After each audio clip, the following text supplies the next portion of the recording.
பொன்னியின் செல்வன் ஐந்தாம் பாகம் தியாகச் சுடர். அத்தியாயம் 27. நில் இங்கே. பாதாளச் சிறையைப் பற்றிக் கூறியதும் சின்னப் பழுவேட்டரையருக்கு பழைய நினைவுகள் வந்தன. சம்பிரதாய மரியாதை பேச்சை மறந்துவிட்டுக் கூறினார், ஆமாம், நீ ஒரு தடவை பாதாள சிறைக்குப் போயிருக்கிறாய். இளைய பிராட்டியுடன் சென்றாய். உளவு அறிய வந்து தப்பி ஓடிவிட்டு ஒற்றன் ஒருவனைப் பற்றி தகவல் தெரிந்து கொள்ளப் போனீர்கள், இல்லையா? இல்லை, ஐயா. தாங்கள் சொல்வது சரியல்ல. நாங்கள் அன்று பாதாள சிறைக்குப் போனது ஒற்றனைப் பற்றி அறிந்து கொள்வதற்காக அல்ல, பட்டத்து இளவரசர் ஆதித்த கரிகாலர் ஓலையுடன் அனுப்பியிருந்த தூதரைப் பற்றி தெரிந்து கொள்ளப் போனோம். அப்படி நீங்கள் எண்ணிக்கொண்டு போனீர்கள். அவன் ஒற்றனா தூதனா என்பது உங்களுக்கு எப்படித் தெரியும்? நீ ஏதும் அறியாத சிறு பெண். உன்னோடு அதைப் பற்றி விவாதித்து பயனில்லை. நீங்கள் போனதுதான் போனீர்களே. அவனைப் பற்றி ஏதாவது தெரிந்து கொண்டீர்களா? இல்லை, நாங்கள் எவனை பார்க்கப் போனோமோ அவன் உங்களுக்குக் கூடத் தெரியாமல் விடுதலையாகிப் போய்விட்டான். பழுவூர் இளைய ராணி நந்தினி தேவியின் கட்டளை எங்களை முந்திக் கொண்டு விட்டது. பாவம். நீங்கள்தான் என்ன செய்வீர்கள்? சின்னப் பழுவேட்டரையர் உதடுகளைக் கடித்துக் கொண்டார். தமது எச்சரிக்கையைப் பொருட்படுத்தாமல் தம் தமையனார் இளைய ராணிக்கு அதிக இடம் கொடுத்து வந்தது இத்தகைய இளம் பெண்களுக்குக் கூட அல்லவா எச்சாகப் போய்விட்டது.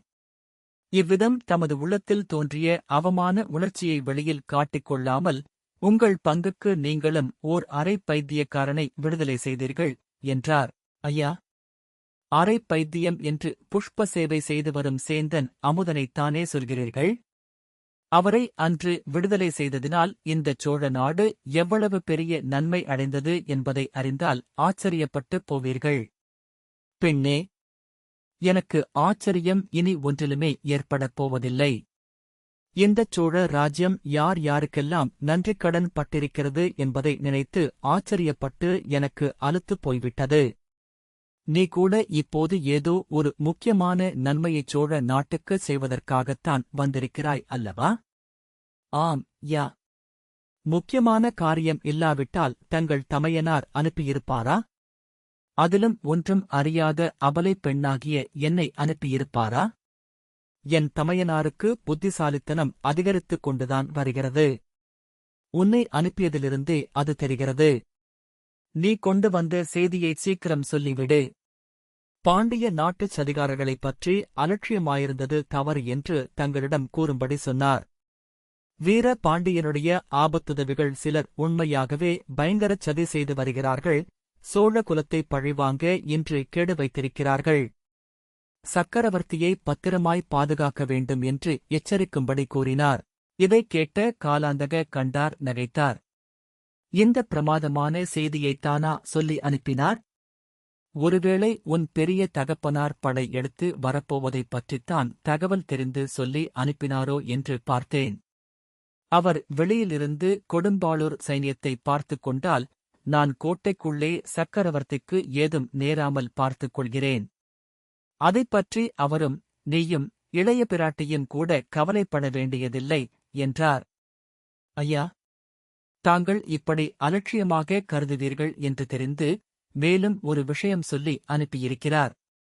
பழுவூர் இளைய ராணியின் அரண்மனைக்கு அடிக்கடி யாரோ மந்திரவாதி ஒருவன் வந்து போனது பற்றி தாங்கள் எச்சரிக்கை செய்தீர்களாம். அதற்கு அவர் செவி கொடாமல் தங்களை கோபித்துக் கொண்டாராம். தம்பி, பெருங்குற்றம் செய்துவிட்டேன். அந்த மந்திரவாதி ரவிதாசன் என்பவன்தான் பாண்டிய சதிகாரன். வீர பாண்டியனுடைய ஆபத்துதவிகளின் தலைவன். சோழகுலத்தை வேரோடு கருவறுக்க கங்கணம் கட்டிக் கொண்டிருப்பவன். அவனுடைய ஆள் ஒருவன் இன்றைக்கு சக்கரவர்த்தியின் மீது பழிவாங்க முயலுவான். அலட்சியம் வேண்டாம். சர்வ ஜாக்கிரதையுடனிருக்கவும். இதுவே பெரிய பழுவேட்டரையர் தங்களுக்கு அனுப்பிய செய்தி. என் கடமையை நான் செய்துவிட்டேன். காலாந்தக கண்டர் சிறிது திகைத்துத்தான் போய்விட்டார். இம்மாதிரி செய்தியை பெரியவரைத் தவிர வேறு யாரும் அனுப்பியிருக்க முடியாது. பெண்ணே, இது உண்மையானால் அவர் ஏன் இங்கு உடனே வரவில்லை? உன்னை எதற்காக அனுப்பினார்? என்னை அவர் அனுப்பவில்லை. அவர் இளைய பிராட்டியிடம் கூறினார். இளைய பிராட்டி என்னை அனுப்பி வைத்தார். ஆதித்த கரிகாலருக்கும் இன்றைக்கு ஆபத்து வர இருக்கிறது. ஆகையால் அவரை காப்பாற்ற அவர் திரும்பிப் போயிருக்கிறார். எங்கே இருந்து? அவர் உங்களை எங்கே பார்த்தார்? குடந்தையில் ஜோதிடர் வீட்டில் பார்த்தார். இன்னும் தங்களுக்கு சந்தேகம் தெளியவில்லையானால் இதையும் கேளுங்கள். தங்கள் அண்ணன் படகில் கொள்ளிடத்தைத் தாண்டி வந்தபோது புயல் அடித்து படகு கவிழ்ந்துவிட்டது. தப்பிப் பிழைத்து கரையேறிப் பள்ளிப்படையில் படுத்திருந்தபோது சதிகாரர்கள் பேசியதைக் கேட்டு தெரிந்து கொண்டார். ஐயா, இன்னும் இங்கேயே நின்று பேசிக் கொண்டிருக்க வேண்டுமா? அல்லது அரண்மனைக்குப் போகலாமா? பெண்ணே, நீ சொன்னதெல்லாம் உண்மையாகவே இருக்கட்டும். எப்பேற்பட்ட சதிகாரனாயிருந்தாலும் கோட்டைக் காவலைக் கடந்து வர முடியாது. நீ பெண்ணாயிருப்பதனால்தான் உள்ளே வரவிட்டேன். வெளியே இருந்து வரவேண்டும் என்பது என்ன? சதிகாரர்கள் கோட்டைக்குள்ளேயே இருந்துவிட்டால் ஒரு நாளும் முடியாத காரியம். சரி, அது தங்கள் பொறுப்பு. என் கடமையை நிறைவேற்றிவிட்டாய். இனி நீ திரும்பிப் போகலாம். இல்லை ஐயா, என் கடமையில் ஒரு பாதியைத்தான் நிறைவேற்றியிருக்கிறேன். சக்கரவர்த்தியைப் பார்த்து இளைய பிராட்டியின் செய்தியைச் சொல்லிவிட்டால் முழுவதும் நிறைவேற்றியதாகும்.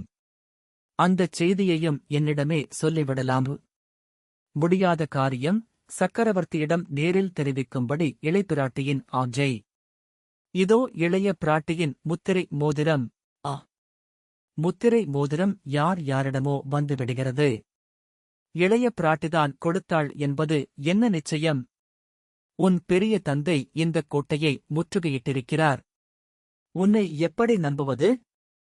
ஓர் அபலை பெண்ணால் என்ன அபாயம் நேர்ந்துவிடும் என்று பயப்படுகிறீர்கள்? பெண்ணே, பழுவூர் வம்சத்தினர் பயம் என்பது இன்னதென்று அறியமாட்டார்கள். அப்படியானால் என்னை அரண்மனை வரையில் போக விடுங்கள். தாங்களும் கூட வாருங்கள். இன்றைக்கெல்லாம் சக்கரவர்த்தியின் மனக்கலக்கம் மிகவும் அதிகமாயிருக்கிறது. அந்தக் கலக்கத்தைத் தீர்ப்பதற்குரிய செய்தியுடன் நான் வந்திருக்கிறேன். ஐயா, விஷயம் இன்னதென்று அறிந்தால் என்னை தடுத்து தாமதப்படுத்தியதற்காக தாங்களே பச்சாத்தாபப்படுவீர்கள். சின்ன பழுவேட்டரையர் சிறிது வியப்புக் குறிகாட்டி, பெண்ணே, ஒருவேளை சின்ன இளவரசர் பொன்னியின் செல்வரைப் பற்றி செய்தி கொண்டு வந்திருக்கிறாயா என்றார். ஆம் தளபதி. ஆகா, சின்ன இளவரசர் சுகமாயிருக்கிறாரா? இப்போது எங்கே வந்து கொண்டிருக்கிறார்?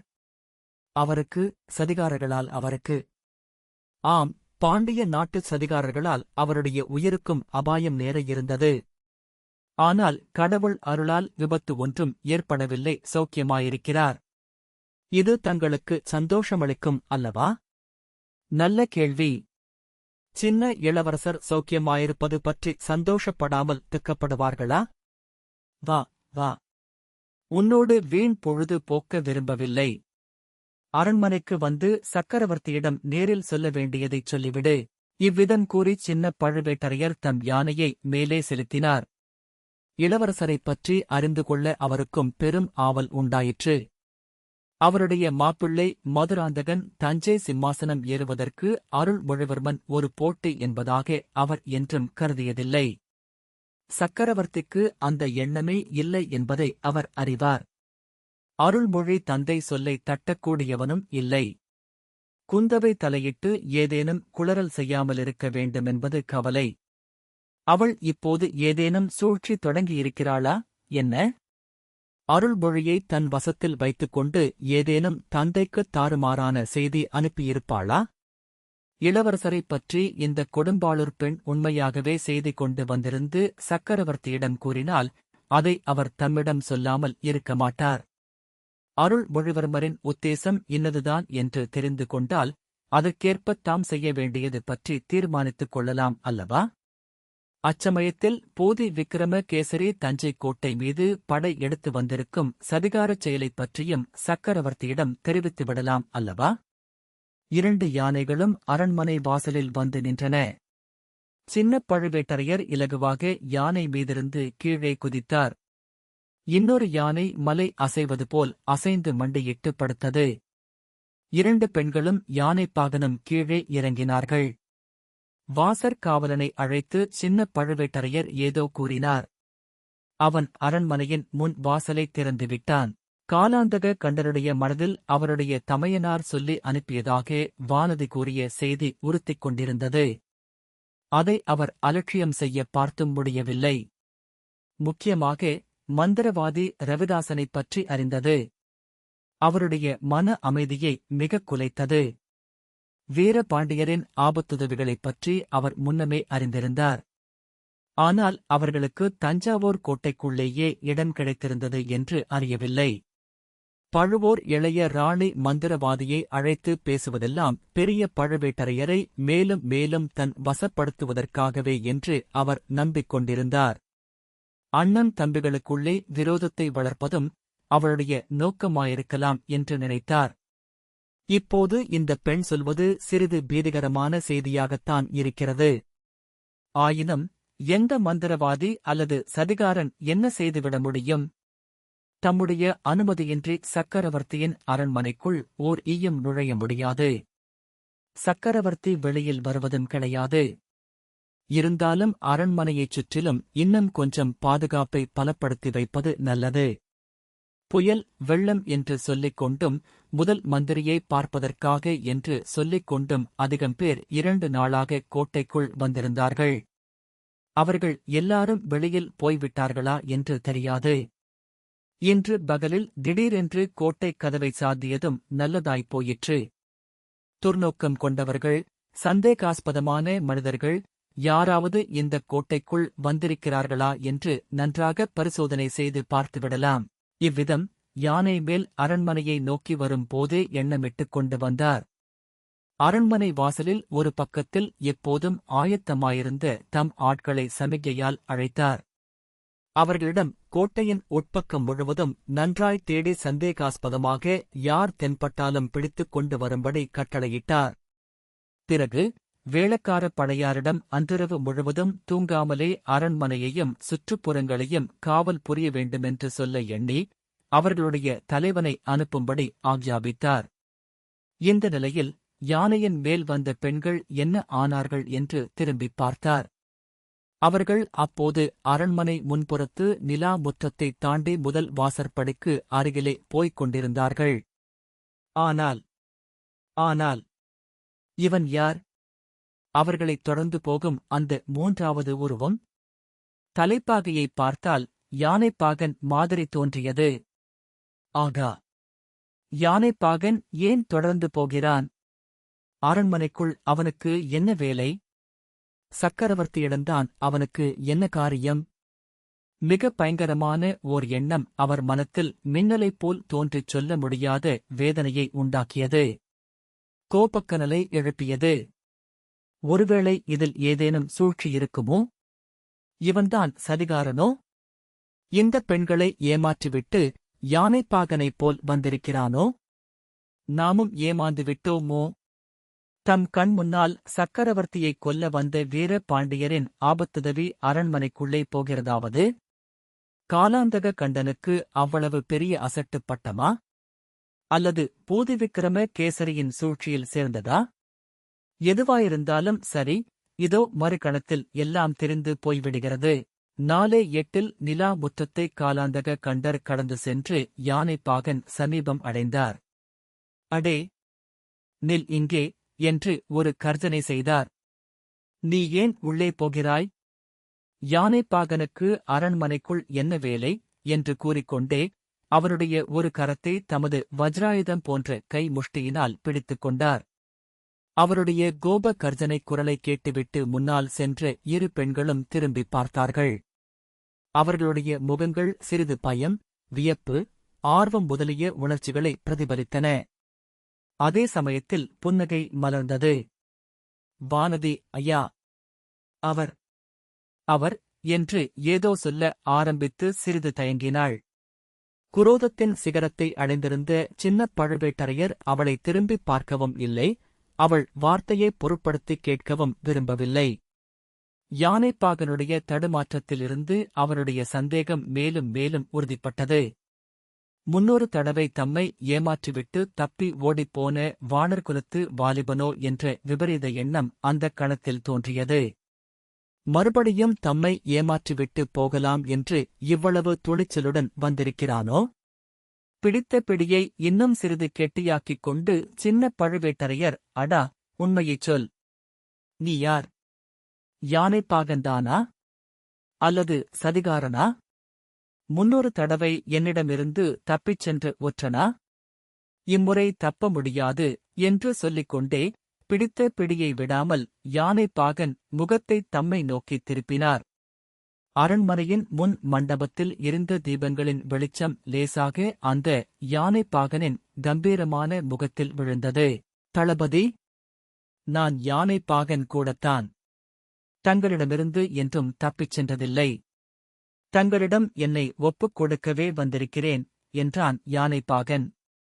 காலாந்தக கண்டர் அந்த முகத்தை பார்த்தார். அந்தக் குரலைக் கேட்டார். மேல் உலகம் ஏழும் இடிந்து அவர் தலைமேல் ஒருமிக்க விழுந்துவிட்டது போலிருந்தது. அவ்விதமாக திகைத்து சித்திரப் பதுமை போல் நின்றுவிட்டார். கைப்பிடியை விடுவதற்குக் கூட அவருக்கு தோன்றவில்லை. கைப்பிடி அதுவாக தளர்ந்து இளவரசர் அருள்மொழிவர்மரை விடுதலை செய்தது.